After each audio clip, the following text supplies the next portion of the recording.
सुबह की नींद कितनी मीठी होती है, मगर अचानक से बजने वाले फोन की घंटी से उस सारे सुकून को बहुत ही बेरहमी के साथ तोड़कर रख देती है। आज भी ऐसा ही हुआ। मैंने अपनी आंखें मली और देखा कि मेरे पति अजय का फोन बज रहा था। स्क्रीन पर नजर पड़ी तो दिल ही दिल में गुस्सा आने लगा। अमित भैया का नाम चमक रहा था। सुबह सुबह किसका फोन आ रहा है? मैंने बहुत ही गुस्से से बड़बड़ाते हुए फोन की तरफ देखा। मेरी नींद खराब हो गई। ये मुझे बिल्कुल भी पसंद नहीं था। और वैसे भी अमित भैया मुझ पर कभी ज्यादा खुश नजर नहीं आते थे। मैंने खामोशी से फोन को साइलेंट पर कर दिया और करवट बदल कर लेट गई। नींद एक बार फिर से मेरी आंखों पर हावी हो चुकी थी कि तभी अचानक दरवाजे पर जोरदार दस्तक हुई। मैं हड़बड़ाकर उठ बैठी। वक्त देखा तो 11 बज रहे थे। दरवाजा खोला तो सामने अजय को देखकर मेरा दिल दहल गया। उनके चेहरे पर सख्ती और आंखें अजीब सी लाल हो रही थी। तुम्हारा फोन क्यों नहीं लग रहा? कब से कॉल कर रहा हूँ। अजय का लहजा बहुत सख्त था और उनके चेहरे पर बेचैनी के एक्सप्रेशन दिख रहे थे। क्या हुआ? मैंने हिचकते हुए पूछा। जल्दी तैयारी करो, हमें फौरन ही दिल्ली जाना है। अमित का एक्सीडेंट हो गया है। वो और भाभी अस्पताल में भर्ती है, इसीलिए उनका फोन आया था। ये सुनकर मेरे कदमों तले से जमीन निकल गई। मेरे पूरे शरीर में घबराहट का करंट सा दौड़ गया। एक लम्हे के लिए मेरा दिल जैसे बैठ गया हो। मैंने डरते हुए अपने सूखे होठों पर जुबान फेरी, मगर वो इतने खुश्क हो चुके थे कि मेरे हलक से आवाज तक नहीं निकल रही थी। अजय ने कुछ कहने की बजाय जल्दी से गाड़ी की चाबी उठाई और बाहर निकल गए। मैं तेजी से दिल्ली जाने की तैयारी करने लगी, मगर दिल में एक ऐसा खौफ था, अगर अमित भैया होश में आ गए और उन्होंने अजय से मेरी शिकायत कर दी कि मैंने उनकी कॉल नहीं उठाई, तो अजय को पता चल जाएगा। तब वो क्या करेंगे? ये सोचते हुए मेरा दिल बहुत बेचैनी से धड़कने लगा था। मैंने जल्दी से अपने कपड़े बदले और एक छोटा सा बैग लिया और अजय के साथ गाड़ी में बैठ गई। अजय की आंखों में फिक्र थी। थोड़ी थोड़ी देर के बाद वो अपने फोन की तरफ देख रहे थे, जैसे किसी और बुरी खबर के सुनने के इंतजार में हूँ। मैं खामोशी से बैठी रही, मगर अंदर ही अंदर मेरे मन में हलचल सी मची हुई थी। गाड़ी अभी रास्ते में ही थी कि अचानक फोन की घंटी बजी। वो चौंक कर फोन की तरफ लपके और जल्दी से कॉल रिसीव की। हेलो। अजय की गंभीर आवाज सुनकर मैंने भी अपने कान लगा दिए। फोन पर जो कुछ कहा जा रहा था वो मैं ना सुन सकी, मगर अजय का चेहरा पल भर में ही सफेद पड़ गया था। उनके हाथ कांपने लगे थे। आंखों में अजीब सी दहशत थी, जैसे किसी ने उनके दिल पर चाकू चला दिया हो। ये क्या कह रहे हो? अजय की आवाज टूटने लगी। ये कैसे हो सकता है? अचानक उन्होंने गाड़ी एक झटके से रोकी और दोनों हाथों से अपने चेहरे को थाम कर बुरी तरह से रोने लगे। अजय, क्या हुआ? मैंने घबरा कर पूछा, मगर मेरा दिल पहले ही किसी बुरी खबर के लिए तैयार हो चुका था। अजय ने अपना सर उठाया। उनकी आंखों में आंसुओं का समंदर था। उनके होंठ कांप रहे थे और वो एक भी शब्द बोलने के काबिल नहीं लग रहे थे। बड़ी मुश्किल से उन्होंने एक वाक्य कहा, अमित। अमित नहीं रहा, अनीता। ये सुनते ही मेरे शरीर से जान निकल गई। क्या? मेरी अपनी आवाज भी कांप रही थी। हमारा अमित हमें छोड़कर चला गया। अजय ने फटी फटी नजरों से मुझे देखा, जैसे खुद भी इस हकीकत पर यकीन नहीं कर पा रहे हों। मैं तो सदमे में आ गई। वो शख्स जिसकी कॉल मैंने नजरअंदाज कर दी थी, जो शायद मुझसे कुछ कहना चाहता था, वो अब इस दुनिया में ही नहीं रहा। मेरी आंखों के आगे अंधेरा छाने लगा था। दिल तेजी से धड़कने लगा। सांस लेने में बहुत मुश्किल होने लगी। अजय ने गाड़ी दोबारा स्टार्ट की, मगर उनके हाथ कांप रहे थे। वो आंखों से आंसू पोंछते जा रहे थे, मगर आंसू थे कि रुकने का नाम नहीं ले रहे थे। मैंने उनसे कुछ कहने की कोशिश की, मगर फिर मेरी अपनी जुबान पत्थर के जैसी हो गई थी। अस्पताल पहुंचने तक हर पल बहुत भारी लग रहा था। जैसे ही हम अंदर दाखिल हुए, वहां एक बहुत ही मनूस माहौल फैला था। हर तरफ रिश्तेदार और जानने वाले अफसोस में डूबे हुए थे। सामने सफेद चादर में लिपटा हुआ एक शरीर था। अजय लगातार आगे बढ़ रहे थे। उनके कदम लड़खड़ा रहे थे। उन्होंने कांपते हाथों से चादर हटाई और जैसे ही अपने भाई का चेहरा देखा तो उनके दुखों का बांध टूट गया। अमित, तुमने हमें छोड़ दिया। वो चीख पड़े और अपने भाई के सीने से लगकर रोने लगे। मैंने आंखें बंद कर लीं। मेरे दिल में एक ही ख्याल बार बार आ रहा था, काश मैंने वो कॉल उठा ली होती। अमित भैया और उनकी पत्नी मीरा की अचानक मौत ने सबको हिलाकर रख दिया था। उस हादसे ने न सिर्फ हमारी जिंदगी में एक तूफान पैदा कर दिया था, बल्कि एक बहुत बड़ी जिम्मेदारी भी हमारे सर पर डाल दी थी। अमित भैया की मासूम बेटी पंखुड़ी, वो बच्ची जो अभी ठीक से बोल भी नहीं सकती थी, अब अनाथ हो चुकी थी। उस दिन जब उन दोनों का अंतिम संस्कार किया जा चुका था, अजय ने पंखुड़ी को सीने से लगा लिया और वो बच्चों की तरह रोने लगे। मैं हैरत से उन्हें देख रही थी। मेरे पति कभी इतने जज्बाती नहीं होते थे। वो तो बहुत ही सख्त मिजाज के थे, प्रैक्टिकल फैसला लेने वाले आदमी जो हमेशा भावनाओं से ज्यादा दिमाग का इस्तेमाल करते थे। मगर आज उनकी आंखों से बेतहासा आंसू बह रहे थे। ये मेरे भाई की आखिरी निशानी है, मैं इसे खुद से दूर नहीं कर सकता। अजय ने जब ये शब्द कहे तो मुझे अपने कानों पर यकीन नहीं आया। बच्ची के नाना नानी जो इस हादसे की खबर सुनकर तुरंत ही वहां पर पहुंचे थे, अजय से रिक्वेस्ट कर रहे थे कि वो पंखुड़ी को उन्हें दे दे। ये हमारी नातिन है, हम इसकी परवरिश करेंगे, हम इसे अपनी बेटी की निशानी समझकर पालेंगे, इस माँ की कमी महसूस नहीं होने देंगे। पंखुड़ी की नानी ने नम आंखों से कहा, लेकिन अजय ने सख्ती से इनकार कर दिया।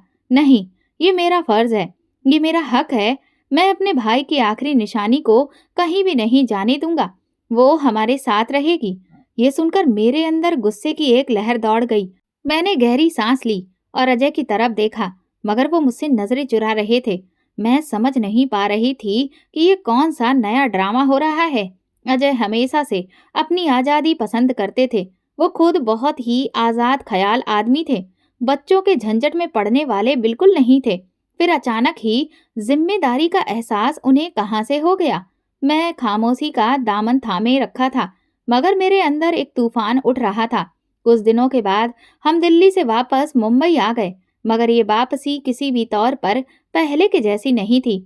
हमारे साथ एक नन्ही सी बच्ची थी जो खामोश नजरों से हर चीज को देख रही थी। उसके मासूम चेहरे पर एक गहरी उदासी थी। मैंने कई बार महसूस किया कि वो दरवाजे की तरफ देखती, जैसे उसे लगता होगा कि उसके माँ बाप अभी वापस आ जाएंगे। अजय ने पंखुड़ी के लिए एक अलग कमरा सेट करवाया, जो मेरे लिए हद से ज्यादा हैरानी का कारण था। वो बच्ची के कपड़े, खिलौने और जरूरी सामान खुद खरीदने गए। ये सब कुछ मेरे लिए नाकाबिले यकीन था। एक रात जब मैं कमरे में बैठी कुछ सोच रही थी, अचानक से अजय मेरे पास आकर बैठ गए। अनीता, मैं जानता हूँ कि तुम इस सबसे खुश नहीं हो, मगर ये मेरा फर्ज है। अमित ने हमेशा मुझ पर भरोसा किया। वो जानता था कि मैं कभी उसे धोखा नहीं दूंगा। अब जब वो नहीं रहा तो क्या मैं उसकी बेटी को पराया कर दूं? अजय की आवाज में दर्द था। मैंने गुस्से से खुद पर काबू किया, मगर अजय, हमने कभी नहीं सोचा था कि हम किसी बच्ची की जिम्मेदारी उठाएंगे। हमारी अपनी भी जिंदगी है, हमारा अपना सुकून है। तुम अच्छी तरह जानते हो कि मैं कभी भी ये पसंद नहीं किया है, मैंने धीरे से कहा। अजय ने मेरी तरफ देखा, मगर कुछ नहीं बोले। उनकी खामोशी मुझे और ज्यादा गुस्सा दिला रही थी। अगले कुछ हफ्ते मेरे लिए किसी बड़ी परेशानी से कम नहीं थे। पंखुड़ी को इस नए माहौल में एडजस्ट करना मुश्किल हो रहा था। वो ज्यादातर खामोश रहती थी, कभी कभी रातों को जाग जाती और रोती रहती। अजय हर मुमकिन कोशिश करते कि वो खुश रहे, मगर वो मुझसे ज्यादा उनके करीब नहीं जाती थी। एक दिन जब अजय दफ्तर गए हुए थे, तो पंखुड़ी अचानक मेरी तरफ दौड़ी और मेरे करीब आकर खड़ी हो गई। उसकी आंखें आंसुओं से भरी हुई थीं। मम्मा, ये सुनकर मेरे दिल को जैसे झटका लगा। पंखुड़ी बेटा, मैं तुम्हारी मम्मा नहीं हूँ, मैंने सख्त लहजे में कहा और पीछे हट गई। वो मुझे हैरत से देखने लगी। उसकी मासूम आंखों में दुख की एक चमक थी। उस दिन मुझे एहसास हुआ कि शायद मैंने अपने अंदर प्रेम का वो जज्बा नहीं रखती हूँ जो एक माँ में होता है। मुझे लगा था कि सब कुछ मेरे लिए बोझ है और मैं इस बोझ को नहीं उठा सकती। अजय का रवैया मेरे साथ काफी बदल चुका था। वो मुझसे कम बात करते थे, ज्यादा वक्त वो पंखुड़ी के साथ गुजारते थे। मैंने कई बार उन्हें ये देखते हुए सोचा कि आखिर उनके अंदर ये बदलाव कैसे आ गया। क्या वो वाकई में अपने भाई की मोहब्बत में इतना बदल चुके थे, या फिर इसके पीछे कोई और वजह थी। मुझे उनके इस रवैये पर बहुत गुस्सा आता था, मगर मैंने उसे अपने तक ही बनाए रखा था। एक रात जब मैं अजय के फोन में एक मैसेज देखा तो मेरे दिल की धड़कनें रुक गईं। अजय भैया, मैं जानती हूँ कि आप पंखुड़ी के लिए सब कुछ कर रहे हैं, मगर क्या आपको याद है कि अमित भैया ने आपसे क्या कहा था? आप वो बात भूल गए? ये मैसेज पढ़कर मेरे मन में न जाने कितने सारे सवाल एक साथ खड़े हो गए। कौन सी बात अमित भैया ने मरने से पहले अजय को बताने की कोशिश की थी? अजय ने फौरन मैसेज डिलीट कर दिया, मगर मेरे लिए वो कुछ पल ही काफी थे। अमित भैया का क्या कहना चाहते थे? अजय क्या छुपा रहे थे? मेरे दिल में सवाल बढ़ने लगे थे और अब मुझे लग रहा था कि पंखुड़ी की कहानी के पीछे कोई और राज भी छुपा है। अमित भैया के देहांत को कुछ दिन हो चुके थे और हम वापस मुंबई लौट आए थे। पंखुड़ी अब हमारे साथ रह रही थी, लेकिन मेरे दिल में उसके लिए ना मोहब्बत थी, ना कोई हमदर्दी। मेरा रवैया पंखुड़ी के साथ हमेशा खराब था और अजय भी ये महसूस कर रहे थे। एक रात पंखुड़ी अपने कमरे में थी। अजय ने मेरा हाथ पकड़ा और मोहब्बत से मुझे अपने पास किया। अनीता, मैं तुम्हें एक बात बताना चाहता हूँ, अजय ने धीरे से कहा। मैंने फटी आंखों से उनकी तरफ देखा। क्या बात है? मैंने बहुत ही रूखे अंदाज में कहा। अजय ने एक पल के लिए खामोशी साधी और फिर बहुत ही धीरे से बोले, ये बच्ची हमारी किस्मत की चाबी है। ये शब्द सुनते ही मेरी बाछें खिल गईं। मैंने हैरत से और खुशी के मिले जुले एक्सप्रेशन के साथ अजय की तरफ देखा। क्या मतलब? मैंने बहुत बेताबी से पूछा। अजय ने संजीदगी से मेरी तरफ देखा और कहा, अमित ने अपनी जिंदगी में एक बहुत बड़ा कारोबार जमा रखा था और वो कारोबार सीधा पंखुड़ी के नाम पर है।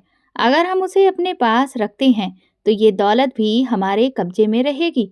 हम चाहें तो इसे अपनी मर्जी के मुताबिक इस्तेमाल कर सकते हैं, मगर इसके लिए जरूरी है कि पंखुड़ी भी हम पर पूरी तरह से भरोसा करे और हमेशा हमारे साथ रहे। ये सुनते ही मेरे दिल में खुशी की एक लहर दौड़ गई। जो बच्ची मुझे हमेशा एक बोझ लग रही थी, वही अब हमारे लिए खुशियों का खजाना खोलने वाली थी। तो तुमने क्या सोचा है? मैंने अजय से पूछा।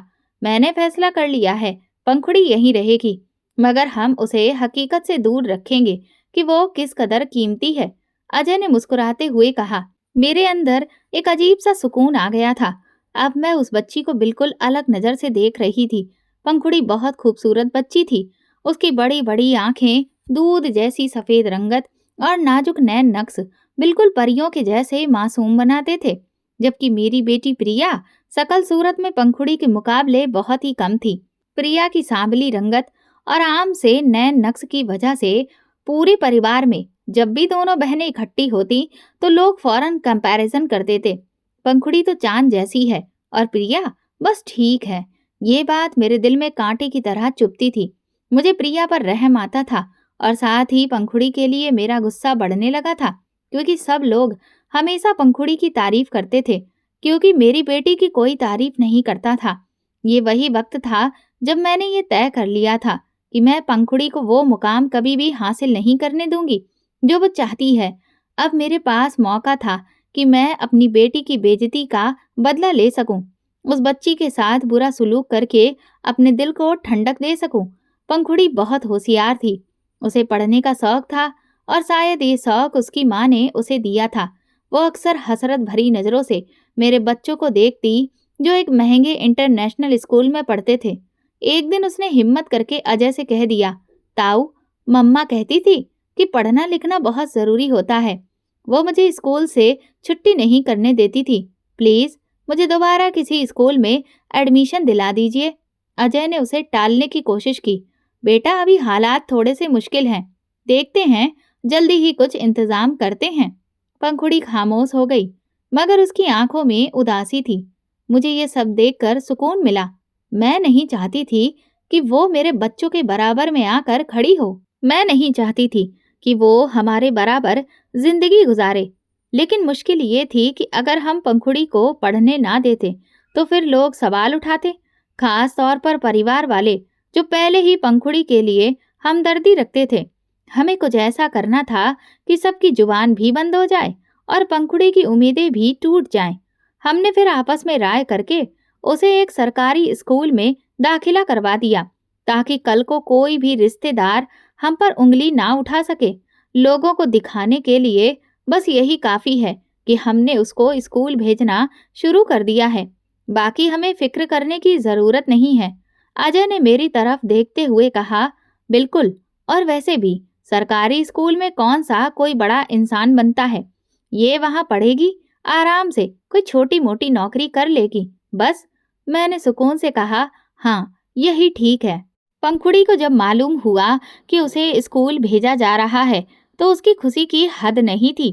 ताऊ मम्मा होती तो बहुत खुश होती। वो खुशी से चहक रही थी। मैंने तंजिया मुस्कुराहट छुपाते हुए उसे नए जूते देते हुए सर्द लहजे में कहा, ये पहन लेना, वरना स्कूल में सब जान जाएंगे कि तुम कहाँ से आई हो। उसने मासूमियत से मेरी तरफ देखा। शायद वो मेरे शब्दों के पीछे छुपी नफरत को समझ नहीं पाई थी। पंखुड़ी की सरकारी स्कूल में जाने के बाद मेरे दिल को सुकून मिला। अब वो मेरे बच्चों के साथ नहीं बैठ सकती थी। अब वो मेरे घर में होते हुए भी एक अजनबी बन गई थी। वो सुबह जल्दी स्कूल जाती, फिर दोपहर को वापस आती और अपने कमरे में चुपचाप बैठ जाती। कभी कभार रात को उसके कमरे से सिसकियां सुनाई देती, मगर मैंने कभी भी जाकर उसे तसल्ली नहीं दी। ये सब कुछ जरूरी है अनीता। अगर हम ज्यादा उस पर नरमी दिखाएंगे तो ये हम पर हावी हो जाएगी। हमें सिर्फ उस पर काबू रखना है, ताकि दौलत हमारे हाथ से ना निकल जाए। अजय ने मुझे एक दिन समझाया। हाँ, मैं जानती हूँ और ये अच्छी तरह से समझती भी हूँ कि हमें क्या करना है।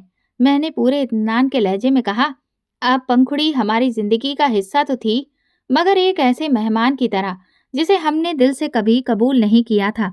वह हमारी किस्मत की चाबी थी, मगर हमने उसे कभी भी मोहब्बत नहीं दी, कभी अपना नहीं समझा। पंखुड़ी की खूबसूरती मेरे दिल में नफरत का बीज बो चुकी थी। मैंने तय कर लिया था कि मैं उसे किसी भी तरह से आगे नहीं बढ़ने दूंगी। अगर वो किसी तरह तरक्की करती तो खानदान में तो सब यही कहती कि पंखुड़ी अमित भैया की बेटी है और वो अपने पिता की तरह ही बहुत अच्छी है। जबकि मेरे बच्चे, जिन पर मैंने ढेर सारा पैसा लगाया, फिर भी मामूली से नंबरों के साथ मुश्किल से पास होते हुए नजर आते थे। लेकिन मैं ये सब कुछ किसी भी कीमत पर बर्दाश्त नहीं कर सकती थी। सबसे पहले मैंने पंखुड़ी को घर के कामों में उलझाना शुरू कर दिया। वो सुबह स्कूल से आती तो मैं उसे सांस लेने की मोहलत दिए बिना काम पर लगा देती। पंखुड़ी, बर्तन धुल दो, ये सारे कपड़े प्रेस कर दो, इस फर्श को साफ कर दो, ये किचन का काम कर लो। मैं उसे इतना ज्यादा काम देती कि वो थकान से बिल्कुल निडाल हो जाती और उसके बाद उसे स्कूल का काम करने की फुर्सत ही नहीं मिलती। फिर जब वो मुश्किल से होम वर्क करने बैठती तो मैं कोई ना कोई बहाना बनाकर उसकी किताबें उससे छीन लेती। ये क्या है, अब तुम स्कूल के काम में इतनी मेहनत करोगी, तुम्हारी माँ ने तुम्हें बिगाड़ दिया था। मैंने तंजिया लहजे में कहती रही और उसकी कॉपी के पन्ने फाड़ देती। पंखुड़ी की आंखों में आंसू आ जाते, मगर वो कुछ भी ना कहती। वो बहुत धैर्यवान बच्ची थी। उसने कभी भी मुझसे बहस ही नहीं की, कभी अपने हक के लिए आवाज ही नहीं उठाई। जब भी वो थकान से चूर होकर किसी काम में देर करती या थोड़ा सा भी गलत कर देती, तो मैं उसे बेरहमी से मारती। निकम्मी लड़की, कोई काम भी ढंग से नहीं कर सकती। मैं उसे झंझोड़ती और कभी चेहरे पर थप्पड़ भी लगा देती। कभी हाथों पर लकड़ी से पिटाई करती तो कभी उसके कान मरोड़ देती। पंखुड़ी रोते रोते कोने में दुबक जाती। वो बेचारी कई बार अजय के पीछे छुपने की कोशिश करती, मगर वो हमेशा आंखें चुरा लेते। अजय कई बार मेरे रवैये को देखते, मगर वो मुझे कुछ भी कहने की हिम्मत नहीं करते थे। शायद वो जानते थे कि अगर उन्होंने ये हिम्मत की तो फिर घर में एक बहुत बड़ा हंगामा खड़ा कर दूंगी। एक दिन पंखुड़ी ने गलती से जब एक गिलास तोड़ दिया तो मैंने गुस्से में आकर उसे जोर से धक्का दे दिया। वो दीवार से जा टकराई और उसका माथा फूट गया। वहां से खून बहने लगा, मगर वो चुपचाप खड़ी रही। ये सब तेरी अपनी गलती है, सारा दिन सपनों में खोई रहती है। मैंने दांत पीसते हुए कहा और उसे चेहरा धोने का आदेश दिया। रात को जब मैंने देखा, वो चुपचाप अपने जख्म पर हाथ रखे लेटी थी। मेरी बेरहमी बढ़ती ही जा रही थी। मैंने उसके खाने पीने पर भी सख्ती करना शुरू कर दिया था। अगर कभी अजय किसी महंगे होटल से खाना लेकर आते तो मैं उसे साफ शब्दों में कह देती कि ये सब कुछ सिर्फ मेरे बच्चों के लिए है।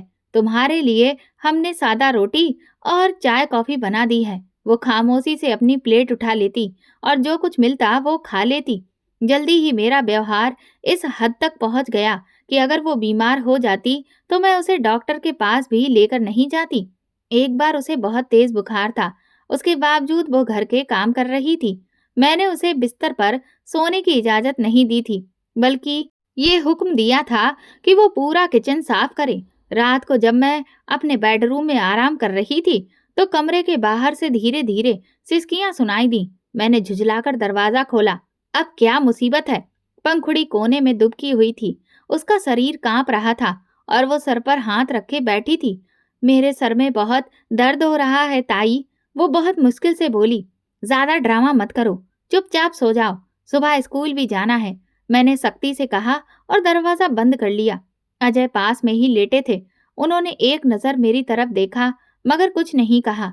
अगली सुबह पंखुड़ी की हालत बहुत खराब हो चुकी थी, मगर मैंने उसे जबरदस्ती स्कूल भेज दिया। अजय सब कुछ देख रहे थे, मगर वो खामोश थे।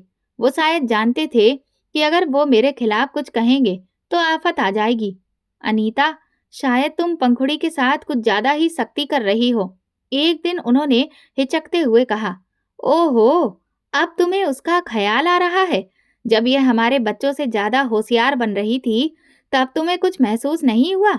मैंने तंजिया अंदाज में कहा। अजय ने कोई जवाब नहीं दिया। वो मेरी फितरत को बहुत अच्छी तरह से समझते थे और किसी मुश्किल में पड़ना नहीं चाहते थे। इन तमाम परेशानियों के बाद भी पंखुड़ी की उम्मीद अभी भी जिंदा थी।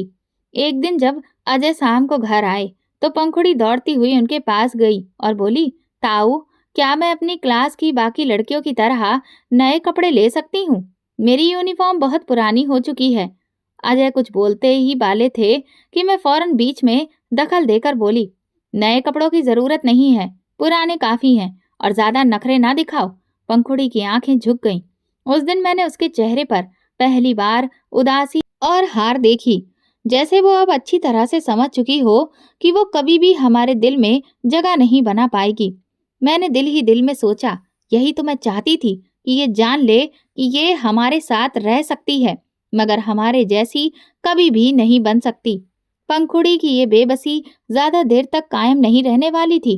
किस्मत के खेल भी निराले होते हैं, और शायद कुदरत ने मेरे लिए कुछ ऐसा सोच रखा था जिसके बारे में मैंने कभी सपनों में भी नहीं सोचा था। जब से पंखुड़ी हमारे घर आई थी, ऐसा लगता था कि जैसे किस्मत ने हम पर मेहरबानी शुरू कर दी थी। मैंने कभी नहीं सोचा था कि इस बच्ची की बदौलत हमें इतना ज्यादा फायदा होगा। अमित भैया की प्रॉपर्टी का बिजनेस काफी मजबूत था और उनके करीबी दोस्त हर महीने एक अच्छी खासी रकम हमारे घर भिजवा देते थे। हालांकि ये रकम सिर्फ पंखुड़ी की जरूरतों और उसके भविष्य को बेहतर बनाने के लिए थी, लेकिन मैं और अजय इसे अपने फायदे के लिए इस्तेमाल करने लगे। अजय ने अपने बिजनेस में खूब सारा इन्वेस्टमेंट करना शुरू कर दिया, जबकि मैंने अपने बच्चों के ऐशो आराम में कोई कमी नहीं आने दी। पंखुड़ी की जरूरत से पूरी करने के बहाने हम अपनी फैसिलिटीज में दिन रात पैसा उड़ाते जा रहे थे, और वो बेचारी इस सच्चाई से बेखबर रहती थी। पंखुड़ी दिन रात घर के कामों में जुटी रहती थी। ना अच्छे कपड़े पहनना, ना सुकून, ना किसी से बात करने की इजाजत। लेकिन उस बच्ची में एक अजीब सी ताकत थी। वो हर जुल्म सहकर भी जिंदा रहती थी। एक दिन मैं किसी जरूरी काम से घर से बाहर गई हुई थी। अजय दफ्तर में थे और पंखुड़ी हमेशा की तरह घर के कामों में लगी हुई थी। इसी दौरान दरवाजे पर दस्तक हुई और हमारी पड़ोसन गीता घर आ गई। कौन है? पंखुड़ी ने दरवाजा खोलते हुए पूछा। अरे बेटा, मैं गीता मौसी, तुम्हारी ताई नहीं है क्या? पड़ोसन ने मुस्कुराकर कहा। पंखुड़ी ने सर झुकाकर जवाब दिया, जी वो घर पर नहीं है। गीता ने हैरानी से पंखुड़ी को सर से पैर तक देखा। वो पसीने में भीगी हुई थी और उसके कपड़े गंदगी में लिप्त थे। हाथों में साबुन का झाग लगाए वो खड़ी थी। ये क्या हालत बनाई हुई है? गीता ने हैरत से पूछा। वो मैं बस कपड़े धो रही थी।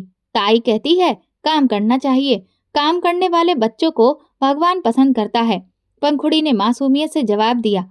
ये सुनकर गीता के माथे पर बल पड़ गए। मगर बेटा, तुम्हारे ताऊ और ताई तो बहुत ही अच्छे लोग हैं। उन्हें तो तुम्हें आराम करने देना चाहिए। तुम्हें तो पढ़ाई पर ध्यान देना चाहिए। तुम्हारी माँ तो तुम्हें बहुत ही नाजों से पाल रही थी। तुम्हें ये सब करने की जरूरत नहीं है। ये सुनकर पंखुड़ी ने एक पल के लिए सर झुका लिया, फिर धीरे से बोली, ताई कहती है कि अनाथ बच्चों को काम करना चाहिए, उनके लिए कोई और कुछ नहीं करता। ये सुनते ही गीता चौंक गई। उनके दिल में जैसे कुछ चुभ गया हो। बेटा, क्या तुम ठीक हो? कोई तुम्हें कुछ कहता तो नहीं है? उन्होंने नरमी से पूछा।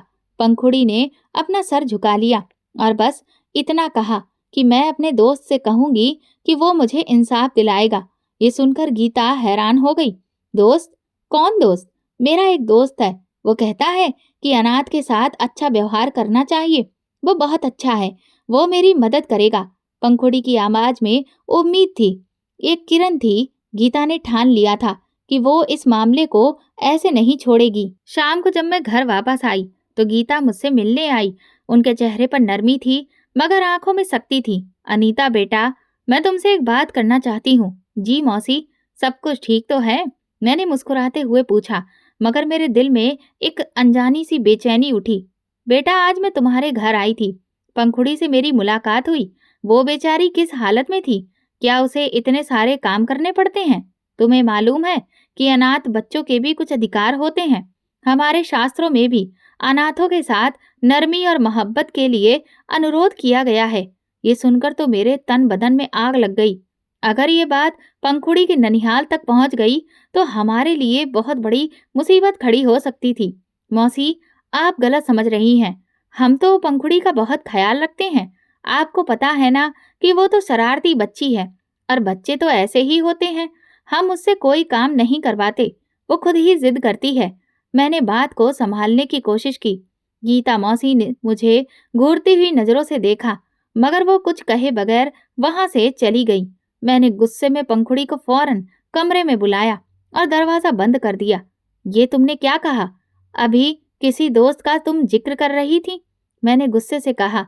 पंखुड़ी डरी डरी सी खड़ी रही मगर कुछ ना बोली। बताओ। मैंने उसकी बाजू पकड़कर झंझोड़ा। वो मेरा दोस्त है। मैं उससे सब कुछ कहती हूँ। वो कहता है कि भगवान अनाथ लोगों की सुनता है। वो मेरा भी ख्याल रखेगा। पंखुड़ी की आवाज कांप रही थी मगर उसकी आंखों में एक चमक थी। मेरा गुस्सा बढ़ता गया। कहीं ये बच्ची स्कूल में किसी से बातें तो नहीं करने लगी? कहीं ये किसी को हमारे रवैये के बारे में सब कुछ तो नहीं बता रही? ये बातें सब भूल जाओ, समझी? मैं उसके चेहरे पर जोरदार थप्पड़ मारा। वो रोते रोते जमीन पर बैठ गई मगर कुछ न बोली। मेरी तसल्ली अभी भी नहीं हुई थी। मैंने और भी कुछ देर उसे मारा पीटा, फिर गुस्से में आकर उसे कमरे में बंद कर दिया। अब भूखी प्यासी ही रहो ताकि दोबारा से अकल आ जाए और किसी से भी बेकार की बातें ना करो। मैंने दरवाजा जोर से बंद किया। पंखुड़ी अंदर रोती रही मगर मैंने एक पल के लिए भी उसकी फरियाद नहीं सुनी।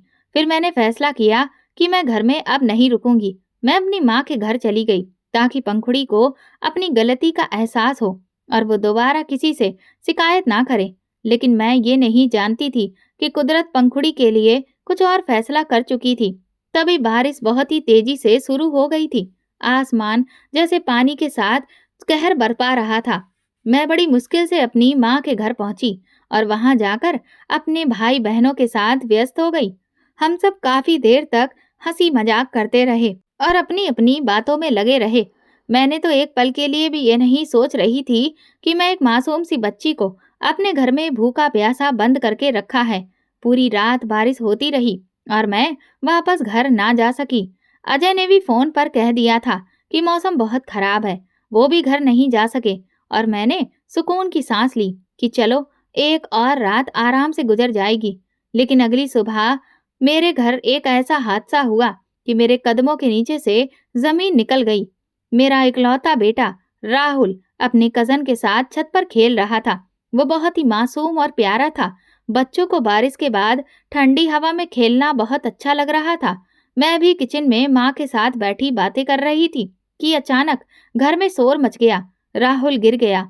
किसी के चीख सुनकर मेरे हाथ से पानी का गिलास छूटकर जमीन पर गिर पड़ा। मैं भागती हुई बाहर निकली तो देखा राहुल जमीन पर बिना किसी हरकत के पड़ा था। उसके आसपास सब लोग जमा थे। कोई उसे उठाने की कोशिश कर रहा था तो कोई पानी के छींटे मार रहा था, मगर वो बेहोश पड़ा था। राहुल मेरे बच्चे, आंखें खोलो। मैंने उसके चेहरे को अपने हाथों में थामा मगर वो बिल्कुल भी नहीं हिला। जल्दी से अस्पताल ले चलो। तब तक अजय भी आ चुके थे। वो चीखते हुए कहने लगे और हम सब उसे फौरन गाड़ी में डालकर अस्पताल की तरफ भागे। रास्ते में मेरे आंसू रुकने का नाम नहीं ले रहे थे। मैं बार बार भगवान से प्रार्थना कर रही थी कि मेरा बेटा ठीक हो जाए। हे भगवान, मेरा बच्चा सुरक्षित रहे। मैं तुझसे रहम की भीख मांगती हूँ। मैं बार बार प्रार्थना कर रही थी, मगर मेरे दिल में एक अजीब सा खौफ उठने लगा था। अस्पताल में पहुंचते ही डॉक्टर ने राहुल को इमरजेंसी वार्ड में दाखिल कर लिया। हम सब बाहर खड़े बेचैनी से इंतजार कर रहे थे। मेरा दिल बहुत तेजी से धड़क रहा था। मेरे हाथ पैर कांप रहे थे। आंखों में बस एक ही मंजर था, मेरा मासूम बेटा जो हंसता खेलता था अब अस्पताल के बिस्तर पर बेहोश पड़ा था। कई घंटे के इंतजार के बाद डॉक्टर बाहर आए। उनके चेहरे के एक्सप्रेशन देखकर मैं तो टूट सी गई। कैसा है मेरा बच्चा? मैंने घबराकर पूछा। डॉक्टर ने एक गहरी सांस ली और फिर धीरे से कहा, हमने अपनी पूरी कोशिश की है, मगर गिरने की वजह से उसकी रीढ़ की हड्डी पूरी तरह से टूट गई है। क्या मतलब? मेरा सर चकरा गया। राहुल की रीढ़ की हड्डी टूट गई है। अब उसके दोबारा चलने की उम्मीद बहुत ही कम है। ये सुनते ही मेरे पैरों तले से जमीन निकल गई। नहीं, ये झूठ है। मेरा बेटा बिल्कुल ठीक हो जाएगा। मैं चीखने लगी। अजय के चेहरे पर गहरा सदमा था। उनकी आंखों में आंसू थे, मगर वो खामोश खड़े थे। मैं जमीन पर बैठ गई। मैं बुरी तरह से कांपने लगी। मेरा बच्चा? नहीं, ये नहीं हो सकता। मैं फौरन भगवान से प्रार्थना करने के लिए अस्पताल के छोटे से मंदिर में भागी। मेरा दिल खौफ से कांप रहा था। भगवान के दरबार में पहुंचकर हाथ जोड़कर मैं उनसे प्रार्थना करने लगी। हे भगवान, मैं गुनाहगार हूँ, मगर मेरे बेटे को कुछ भी ना हो। मैं सब कुछ ठीक कर दूंगी। बस तुम मेरे बच्चे को ठीक कर दो। मेरी आंखों से आंसू बह रहे थे। मैं उनके सजदे में गिरी जा रही थी, मगर अचानक मुझे महसूस हुआ कि जैसे कोई मेरे करीब बैठा रो रहा है। ये आवाज तो बहुत जानी पहचानी लग रही थी। मैंने अपनी आंखें बंद कर ली और फिर मेरे दिल में एक खौफ पैदा हुआ। ये तो पंखुड़ी की आवाज है। मुझे पंखुड़ी की सिसकियां सुनाई दे रही थी। वही पंखुड़ी जिसे मैंने पिछली रात कमरे में बंद कर दिया था। अचानक मेरे दिल में एक खौफनाक ख्याल आया। मैंने पंखुड़ी को कैद कर रखा था। वो सारी रात भूखी प्यासी बंद थी। कहीं उसके साथ कुछ बुरा तो नहीं हो गया? मेरे अंदर डर की एक भयंकर लहर दौड़ गई। मैंने जल्दी से प्रार्थना खत्म की और अकेले ही घर की तरफ भागी। बारिश रुक चुकी थी, मगर हर तरफ पानी भरा हुआ था। जैसे ही मैं घर के करीब पहुंची तो मेरा दिल जोर जोर से धड़कने लगा। मैंने जल्दी से दरवाजा खोला और अंदर कदम रखते ही एक अजीब सा सन्नाटा महसूस हुआ। पंखुड़ी, मैंने धीरे से पुकारा। कोई जवाब नहीं आया। मेरा दिल तेजी से धड़कने लगा। मैंने कमरे का दरवाजा खोला और जैसे ही अंदर झांक कर देखा, मेरी तो सांसें ही रुक गईं। पंखुड़ी बेहोश फर्श पर पड़ी थी। उसके होंठ सफेद हो चुके थे। उसके चेहरे पर पीलापन था। उसकी सांसें धीमी चल रही थीं। पंखुड़ी, मैंने घबराकर उसे हिलाया, मगर उसमें हरकत ना हुई। हे भगवान, मैंने कांपते हाथों से उसकी नब्ज चेक की। वो बहुत हल्की चल रही थी। ये मैंने क्या कर दिया? मेरे दिल में चीखें गूंजने लगी। मैंने फौरन पानी लिया और उसके चेहरे पर छींटे मारे, मगर वो होश में नहीं आई। पंखुड़ी, उठो बेटा, मैं तुमसे माफी मांगती हूँ। भगवान के लिए आंखें खोलो। मैं रोते हुए चीख रही थी, मगर वो बिल्कुल भी कोई हरकत किए बिना ऐसे ही पड़ी थी। उसी पल दरवाजे पर दस्तक हुई। मैं भागकर दरवाजा खोलने गई तो देखा गीता मौसी और कुछ मोहल्ले वाले खड़े थे। अनीता, ये तुमने क्या कर दिया? गीता मौसी की आवाज में गुस्सा था। ये सब तुम्हारी वजह से हुआ है। अगर पंखुड़ी को कुछ हो गया तो तुम्हें भगवान कभी माफ नहीं करेगा। एक और औरत ने कहा। मुझे ऐसा लगा कि जैसे मेरा दम घुटने लगा हो। पंखुड़ी को फौरन अस्पताल ले जाया गया और डॉक्टर ने उसे इमरजेंसी वार्ड में दाखिल कर दिया।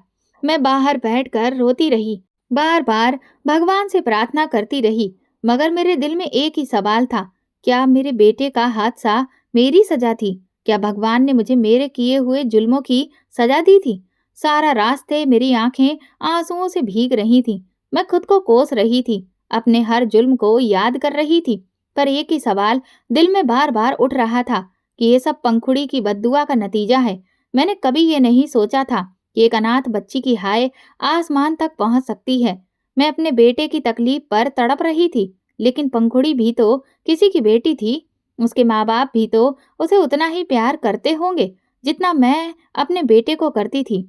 हे भगवान, ये मैंने क्या कर दिया? ये सोचते हुए ही मुझे होश आया कि मैंने तो अब तक अपने डर के कारण ये सब कुछ सपने में देख रही थी। अब मुझे एहसास हुआ कि मुझे जल्द से जल्द घर पहुंचना होगा और पंखुड़ी की खबर लेनी होगी। जैसे ही मैं घर पहुंची तो दिल खौफ से तेजी से धड़कने लगा। मैंने देखा कि घर के दरवाजे का ताला टूटा हुआ था। ये कैसे हुआ? मेरी सांसें अटक गईं। कहीं पंखुड़ी को कुछ हो तो नहीं गया? मैं तेजी से कमरे की तरफ भागी, मगर अंदर जाकर मेरा दिल एक पल के लिए रुक सा गया। कमरा खाली था, पंखुड़ी वहां नहीं थी। मेरी आंखें कमरे में इधर उधर दौड़ी, मगर वहां बस एक खामोशी थी, एक सन्नाटा था जो मेरे दिल में खौफ बिठा रहा था।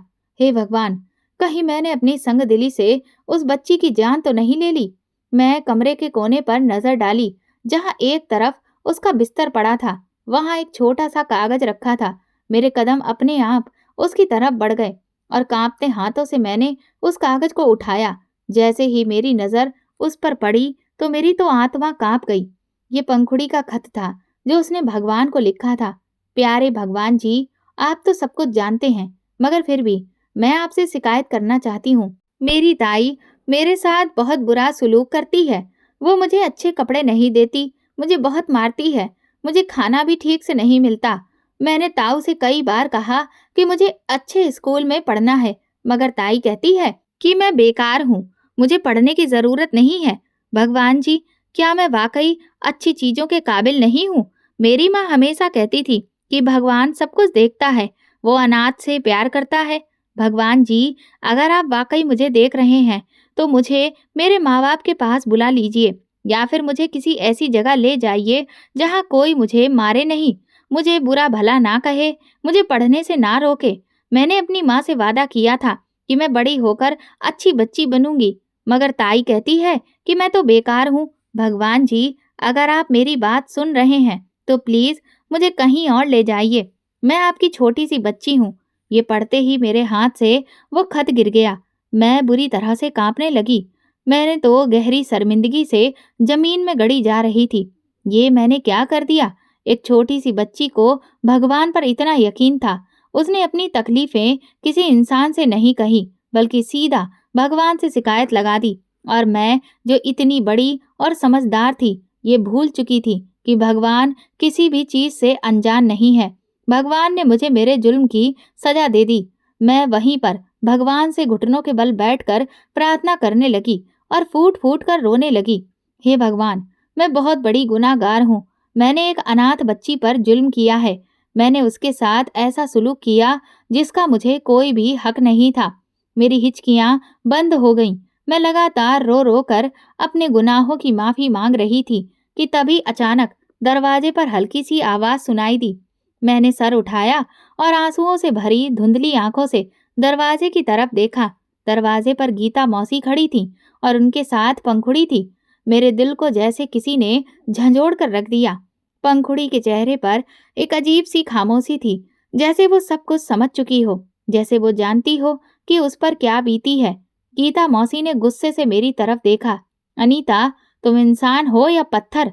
ये मासूम बच्ची तुम्हारी भतीजी है और तुमने इसे एक कमरे में बंद कर दिया था। मेरी जुबान तो जैसे तालू में चिपक गई। मैं कुछ कहने के काबिल ही नहीं थी। रात को पंखुड़ी के रोने की आवाज हमें बगल से सुनाई दी। पहले हमने सोचा कि शायद कोई इधर उधर से आवाज आ रही है, मगर जब ये आवाज लगातार आती रही तो मैंने मोहल्ले वालों को इकट्ठा किया और दरवाजा तोड़कर अंदर आ गए। अगर हम वक्त पर ना पहुंचते तो शायद भूख प्यास से पंखुड़ी की जान चली जाती। ये सुनते ही मेरे दिल पर जैसे कोई चोट लगी। ये मैंने क्या कर दिया? गीता मौसी की बात खत्म होने की देर थी कि मुझे एक और झटका लगा। पंखुड़ी के नाना नानी को खबर पहुंचा दी गई है और वो उसे लेने आ रहे थे। नहीं, मैं बुरी तरह से चीख पड़ी। पंखुड़ी नहीं जा सकती। लेकिन मैं ये क्यों कह रही थी? क्या मुझे अपनी गलती का एहसास हो चुका था, या मुझे इस बात का डर था कि पंखुड़ी के चले जाने के बाद वो रकम भी बंद हो जाएगी जो हर महीने उसके लिए आई थी। पंखुड़ी की खामोश आंखों ने मेरी तरफ देखा। उसकी नजरों में न गुस्सा था, न नफरत था, न कोई बदला लेने की ख्वाहिश। बस एक अजीब सी खामोशी थी जो मेरी रूह को झंझोड़ रही थी। अजय भी उस वक्त तक घर पर पहुंच चुके थे और वो चुपचाप खड़े हुए सब कुछ देख रहे थे। यही भगवान का इंसाफ है अनीता। अजय की आवाज में एक अजीब सा दुख था। मेरे आंसू मेरे काबू में नहीं थे। मैंने पंखुड़ी के साथ जुल्म किया और भगवान ने मेरे बेटे की खुशियां मुझसे छीन ली। मैंने एक मासूम बच्ची पर जुल्म किया और आज मैं खुद भगवान के रहम की भीख मांग रही हूँ। मेरे हाथ कांप रहे थे। मुझे महसूस हो रहा था कि दुनिया की हर चीज मेरे हाथों से निकल रही है और भगवान का फैसला हमेशा इंसाफ के लिए होता है। दोस्तों, अगर आपको हमारी ये कहानी पसंद आई हो तो प्लीज कमेंट करके जरूर बताइए और वीडियो को ज्यादा से ज्यादा लाइक और शेयर करिए। चैनल पर नए हैं तो सब्सक्राइब करें और हाँ, नोटिफिकेशन बेल को जरूर दबाएं ताकि अगली अपडेट सबसे पहले आपको मिले। धन्यवाद।